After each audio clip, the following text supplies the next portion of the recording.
Welcome back to the TWSN YouTube channel. Today we are continuing our team-specific 7-round mock drafts. Today we have the defending Super Bowl champions, the Kansas City Chiefs.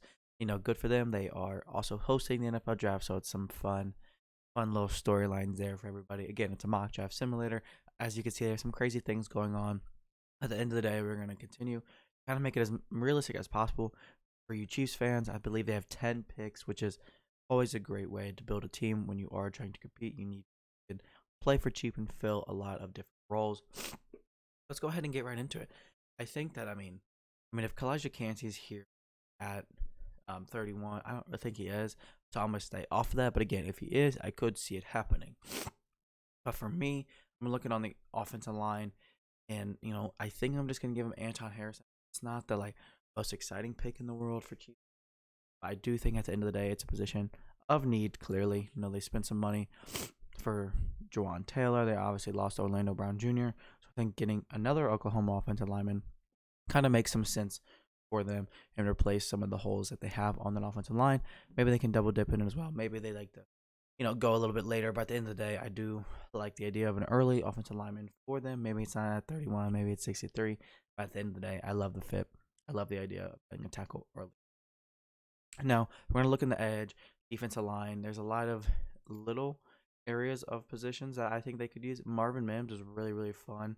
Some of these edge rushers are really fun too. Foskey, Harrison, Byron Young's a guy a little older, but his tape is really, really good. The receivers, the defensive line, the edge. There's a lot of guys to like. But I think I'm just going to take advantage of some value here with Isaiah Foskey. It reminds me a little bit of the George Karlaftis pick last year, which was in the first round. But Foskey at 63 is really good value. Fell a little bit more than he should, but it's not it's not realistic, which is why I decided to pull the trigger on it there. I think, it's a very deep edge class. Not necessarily, I will say deep, but there's a lot of traits in this edge class. I don't know how necessarily the board is going to fall, but I think Foskey at 63 is a real possibility, and if it is there, I think that's one of those picks that, like I said, just like Karlaftis last year, the Chiefs will be very, very, very excited about. Now I'm going to look on the defensive line. He can make a lot of sense, but I don't necessarily think he's going to be here. Maybe some more interior pass rushing like Carl Brooks can make some sense.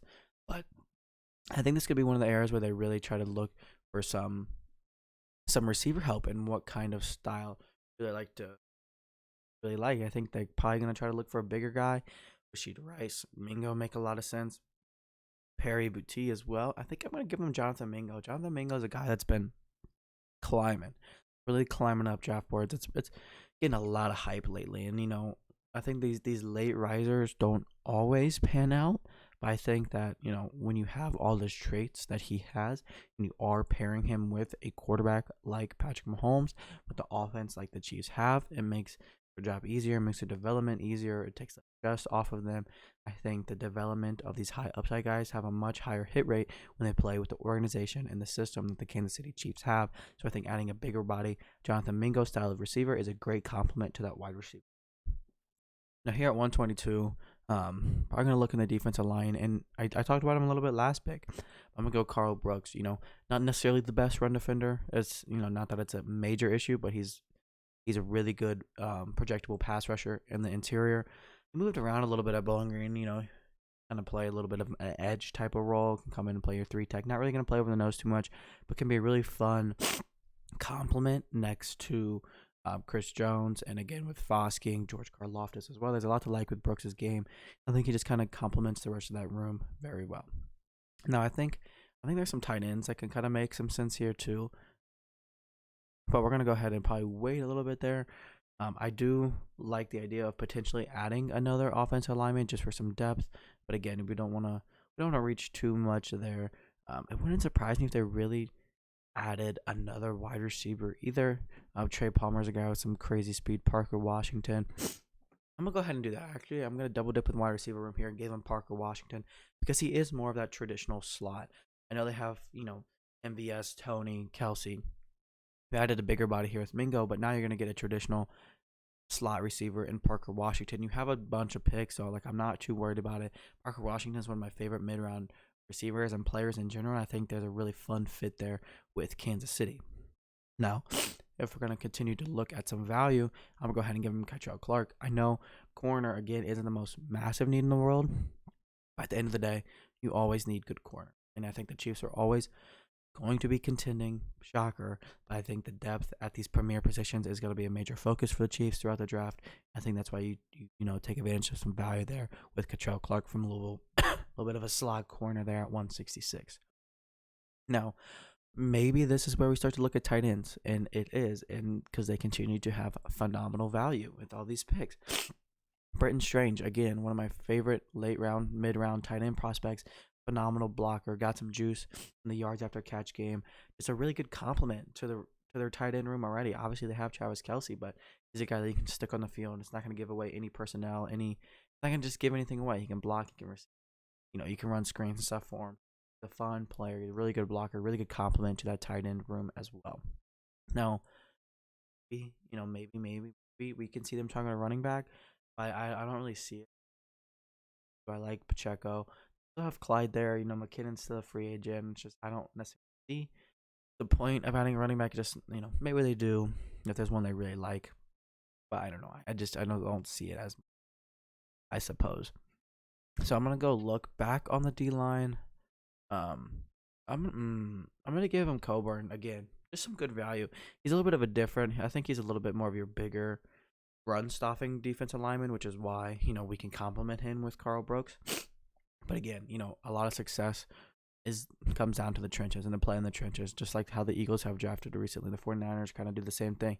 You really build up in the trenches, and you're adding Coburn, you're adding Brooks, you're adding Foskey, you're adding Harrison. Those are premier positions that you have to draft, and you have to draft really well when you're paying, of these offensive weapons that the Chiefs have.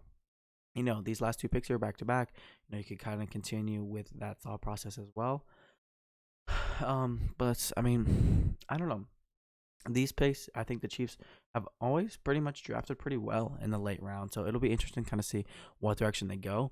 To be honest, a backup quarterback isn't the craziest thought in the world here. Malik Cunningham, Bennett, Pageant, all sort of interesting guys. But I'm never going to draft a backup quarterback necessarily, especially for the Chiefs. But we'll see. I think they like their veterans of the world. But let's go ahead and just take a look everywhere, really. I mean, we're just looking for some value here. Let's just go to all. Chris Rodriguez, again, I don't really want to draft a running back for them. Don't really want to draft another wide receiver for them. Let's go ahead and give them a corner. Just like I said, kind of fill out that cornerback room, get some more depth there. Really young room already. They kind of did a lot last year, but Starling Thomas is a guy that can contribute on special teams. He's one of the fastest players in the draft. Just a really good athlete and a guy that, again, we're picking at 249 in the 7th round. You can take some risk. You can take some upside picks. I think that's exactly what Starling Thomas says. Again, here we're gonna go. What do we want to do? I think I'm gonna double dip in the edge department. I think I am. Gonna give him Lonnie Phelps from Kansas. Lonnie's a little bit slept on throughout this draft process. He went into Kansas, and I think that really should help his draft stock because a lot of people usually don't watch too much Kansas football, but he was very good. Kansas was good this year for a while, and he was probably their best defensive player time and time again. There's a lot to like about his game. Quick, gets off the ball pretty quick. It's just, again, you're drafting in the 7th round. You're looking for some traits that you like, and I think Lonnie Phelps has a lot of traits that you would like to take a risk on. But again, Kansas City Chiefs hosting the draft, defending Super Bowl champions. It's going to be a good week in Kansas City, and hopefully the draft turns out as good as it did here. I love Harrison. And then you really just got to take advantage of some value here on out. Foskey, Mingo, Brooks. You do some work in the trenches. Like I said, Foskey, Brooks, and then you have Coburn. You have Lonnie. You also have the offensive lineman. You get some wide receiver depth and some different builds to kind of fill out the room. You get a compliment. A good blocking tight end that can do a lot. There's just a lot to like with this Kansas City Team Specific 7-round mock draft. And there's only one more Team Specific mock. Make sure you do not miss that here on the TWSN YouTube channel. And you're looking for any draft-related content, make sure you check out all TWSN social medias, and they will have you covered. I'm looking forward to seeing you guys here again on the TWSN YouTube channel soon.